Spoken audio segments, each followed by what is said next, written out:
Buongiorno, bentrovati da Sicilia 24, i titoli del nostro telegiornale.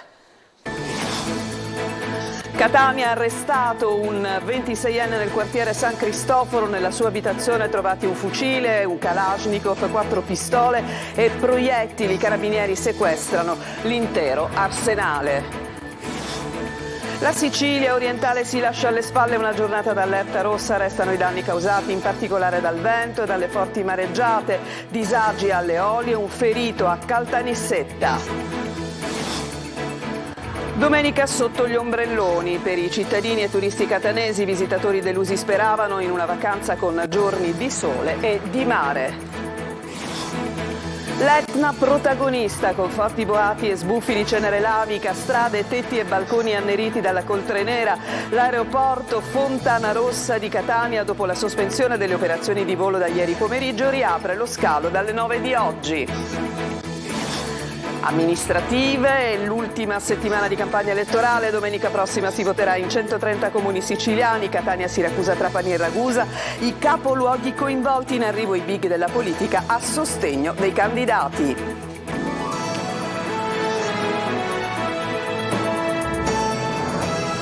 Ancora ben trovati dal nostro telegiornale. Un giovane di 26 anni, ritenuto vicino al clan Cappello, è stato arrestato per detenzione illegale di arma da guerra e clandestina e munizioni e ricettazione nella sua abitazione nel quartiere di San Cristoforo. I carabinieri, lo vedete dalle immagini, hanno trovato un fucile a pompa, un Kalashnikov, 4 pistole, centinaia di proiettili, passamontagna e maschere facciali. I carabinieri del comando provinciale di Catania, in operazioni di contrasto alle capacità militari delle consorterie mafiose. Dal 2021 hanno arrestato 43 persone, denunciate altre 20, sequestrato 73 pistole, 70 fucili, 5.000 munizioni, 37 ordigni esplosivi e numerose armi da guerra clandestine, come appunto i Kalashnikov.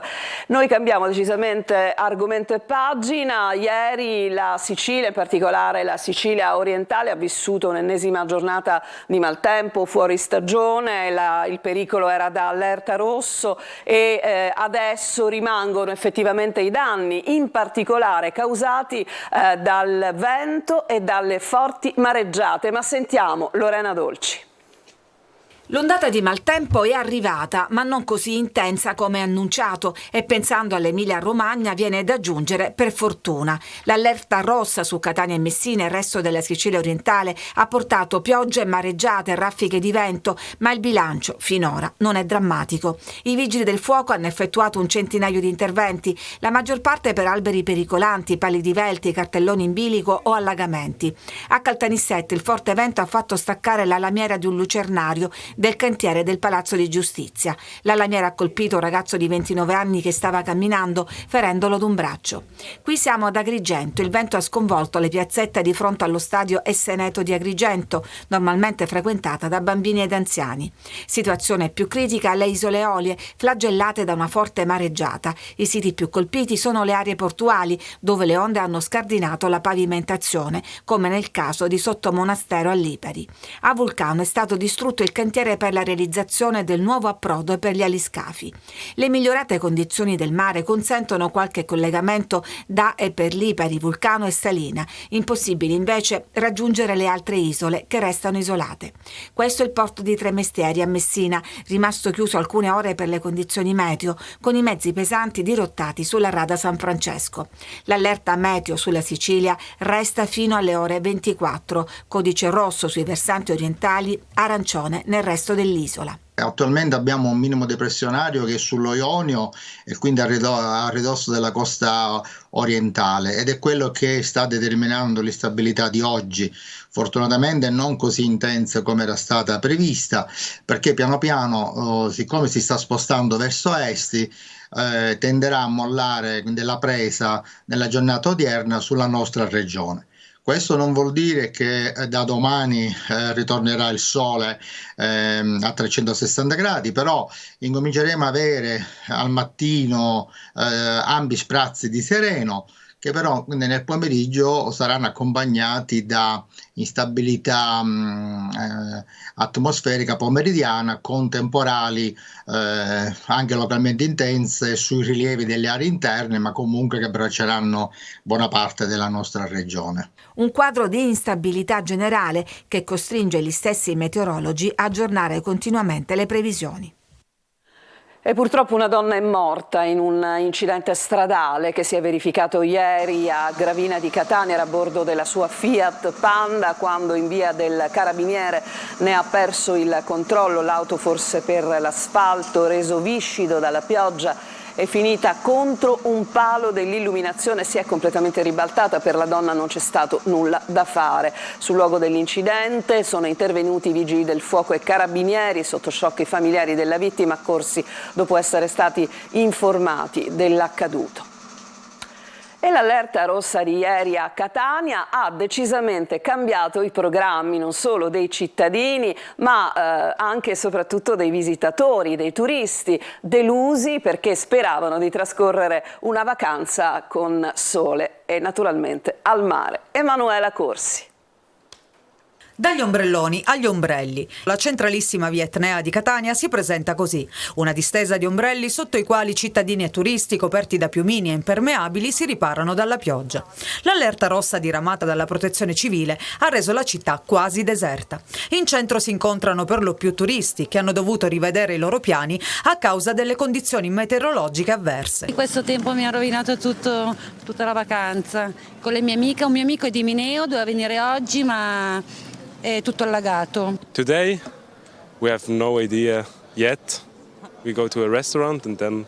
È strano perché da molto tempo ho trovato le date per venire in Italia e tutta la gente dicono che è veramente bene di essere qui in maggio e finalmente c'è pioggia, ma mi piace molto l'Italia e la ragione perché sono qui. Ve l'aspettavate questo tempo? No. Volevate l'estate? Speravamo sì.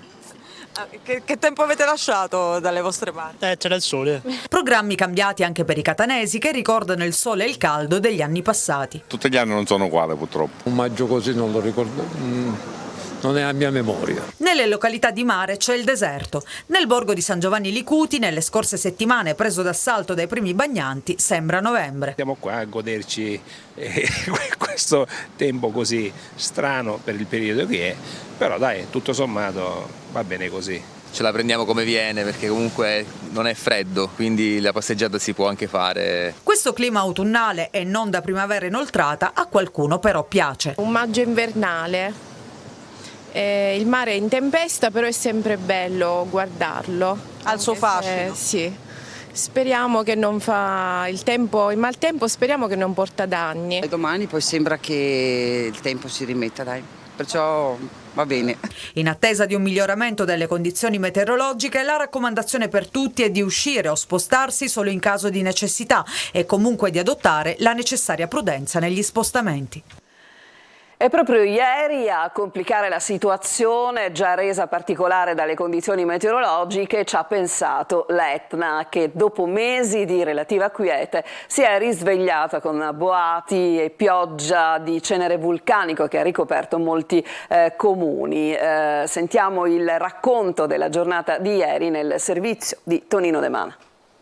Dall'allerta rossa per il maltempo su Catania e Messina all'allerta rossa per l'Etna, che a maggio inoltrato decide di farsi sentire con il primo parossismo del 2023. Dopo alcuni giorni in cui il tremore era segnalato in costante aumento, diverse esplosioni vulcaniche si sono registrate in mattinata nella fascia pedemontana del versante di sud-ovest. Una nuova fase eruttiva è in corso sull'Etna, ma l'attività può essere seguita soltanto dagli strumenti dell'INGV di Catania perché il maltempo che nasconde il vulcano con nuvole e cariche di pioggia ne impedisce l'osservazione diretta. È sul posto invece il vulcanologo Boris Bekne che ha inviato questa testimonianza. Eccoci qua al cancello dell'Altomontana, la Milia della pista Altomontana, e questo è il deposito di questa forte attività esplosiva di stamattina. Qua c'è un deposito di lapilli spesso alcuni centimetri, con lapilli che raggiungono anche alcuni centimetri. 2-3 centimetri, qualcuno più grande qua e là.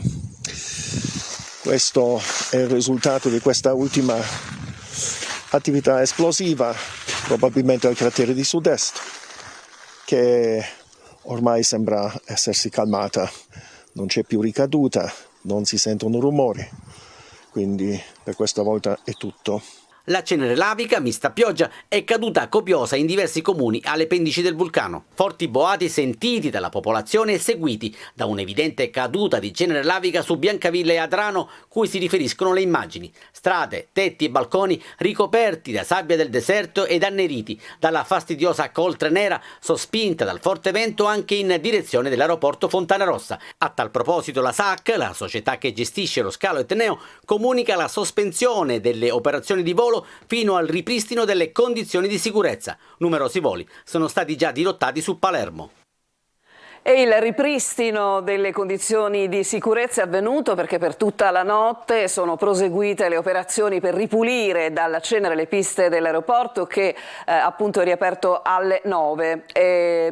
Lo ha comunicato appunto la SAC, lo scalo tornerà operativo però con iniziali limitazioni, pertanto potranno verificarsi dei ritardi sugli orari in partenza e in arrivo. I passeggeri sono pregati di informarsi sullo stato del proprio volo con le compagnie aeree. Informazioni sull'operatività dell'aeroporto sono disponibili sul sito ufficiale dello scalo dell'aeroporto di Catania. E adesso ci occupiamo delle commemorazioni per quanto riguarda il 31esimo anniversario della strage di Capaci. Cominciano oggi le prime iniziative per ricordare la strage avvenuta a Palermo il 23 maggio, appunto di 31 anni fa. Fitto di appuntamenti il calendario. Non sarà presente per impegni istituzionali la Premier Giorgia Meloni, annunciata la presenza invece a Palermo del Ministro dell'Interno Matteo Piantedosi. Sentiamo Marco Gullà.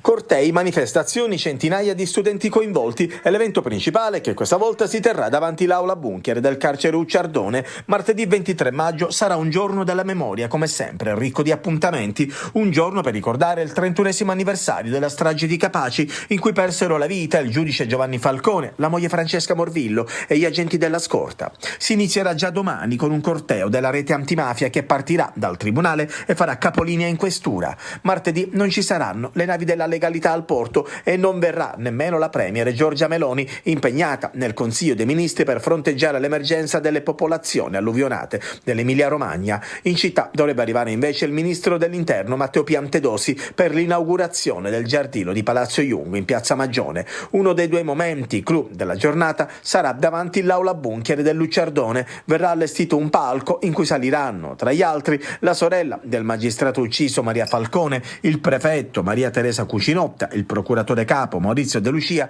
il procuratore nazionale antimafia Giovanni Melillo. La mattinata organizzata da polizia invece si svolgerà prevalentemente tra il Giardino della Memoria e la caserma Lungaro. Iniziative anche all'aeroporto, dove oltre a una mostra permanente che sarà inaugurata nell'area del ritiro bagagli è previsto un altro dei momenti simbolo nella sala imbarchi alle 17:43, ovvero l'orario esatto di arrivo nel 92 dell'aereo da Roma con a bordo il giudice Falcone. Verrà eseguita la sonata numero 1 in fa minore. L'altro momento saliente sarà alle 17:58, orario della strage di Capaci. Sotto l'albero Falcone si terrà il consueto minuto di silenzio. Tanti appuntamenti, un unico ricordo. Adesso ci fermiamo, una pausa e torniamo tra poco.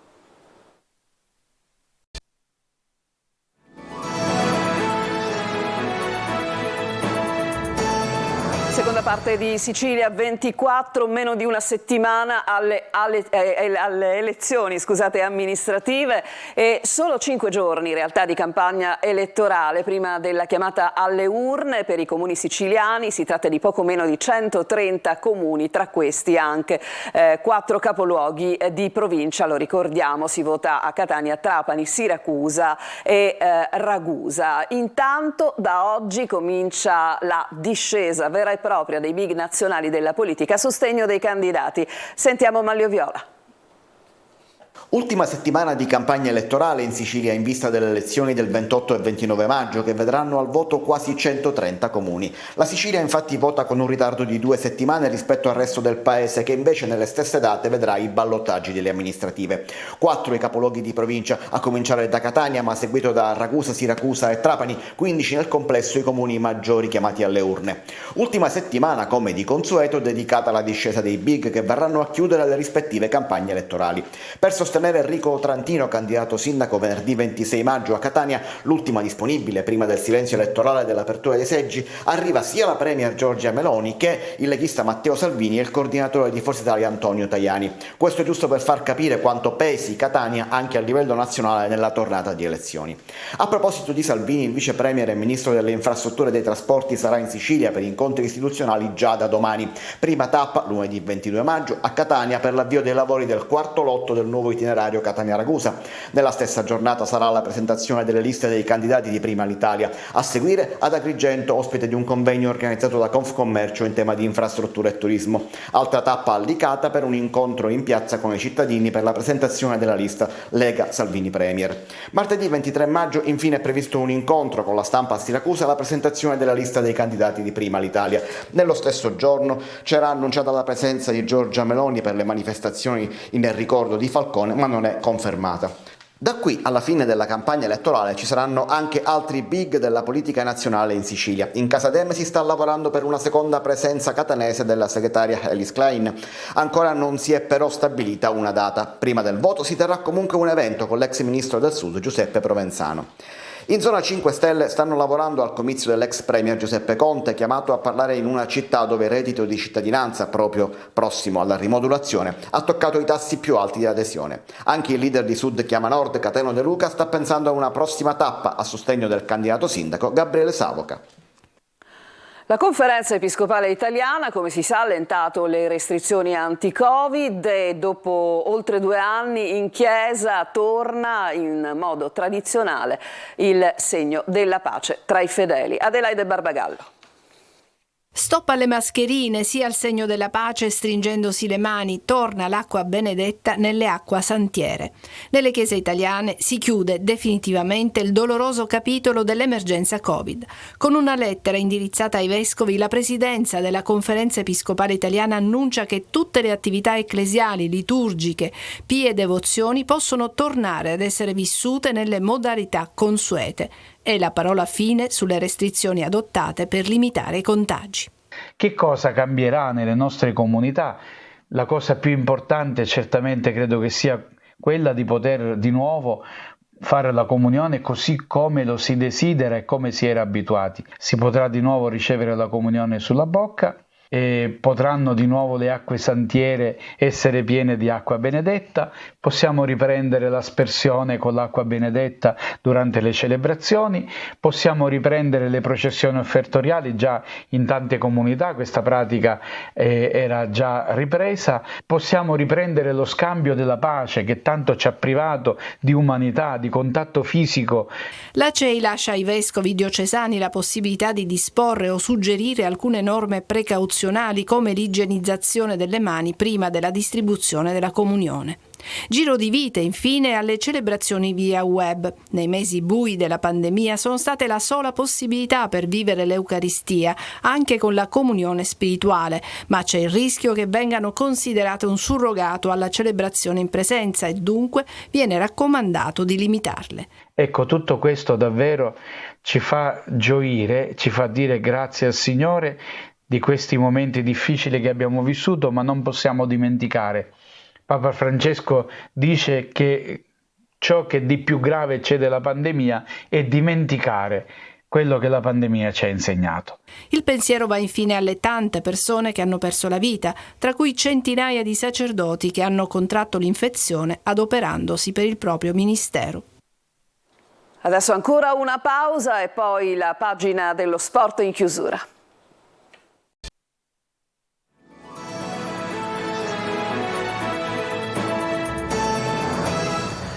Il calcio nell'ultima parte del nostro telegiornale, intanto con il Palermo, dopo la delusione per il mancato accesso in zona playoff, a Palermo appunto ci si interroga sul futuro della squadra. I tifosi chiedono in realtà una squadra per la promozione. In bilico la posizione di Corini, ma sentiamo Marco Cullà.